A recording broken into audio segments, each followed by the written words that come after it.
अस्सलाम वालेकुम। SM news के साथ मैं हूं मुक़द्दर रज़ा। SM न्यूज़ स्टूडियो में खुशामदीद। खबरों का सिलसिला बढ़ाते हुए हम शामिल करते हैं कराची से SSP मलिर सैयद इरफान अली बहादुर की खसूसी हदायत पर ज़िला मलिर में पुलिस की जानब से मंशियात फरोशों के खिलाफ ताबड़तोड़ कार्रवाइयाँ जारी हैं। इसी हवाले से अपडेट कर रहे हैं ब्यूरो चीफ जुल्फ़कार अली। ये जुल्फ़कार आगाह कीजिएगा इस हवाले से।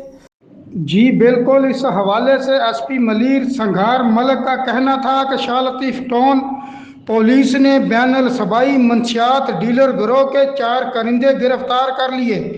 उन्हों का बताना है कि मुलजमान बलूचिस्तान से बड़ी मकदार में मंशियात कराची सप्लाई कर रहे थे। शाह लतीफ़ टाउन पुलिस ने 2 मुख्तलिफ जगहों पर कार्रवाई के दौरान मंशियात सप्लाई में मुलव्वस 4 मुलजमान को गिरफ्तार करके इनके कब्जे से 22 किलो से ज़ायद आला क्वालिटी की चरस बरामद कर ली है। गिरफ्तार मुलजमान में उस्मान, हमजा, रहमान उल्लाह और मनहाज शामिल हैं, जिनसे मज़ीद तफ्तीश जारी है। जी बहुत शुक्रिया जुल्फ़कार तफसीलात से आगाह करने के लिए। अब तक के लिए इतना ही। मज़ीद खबरों के लिए देखते रहिए SM न्यूज़।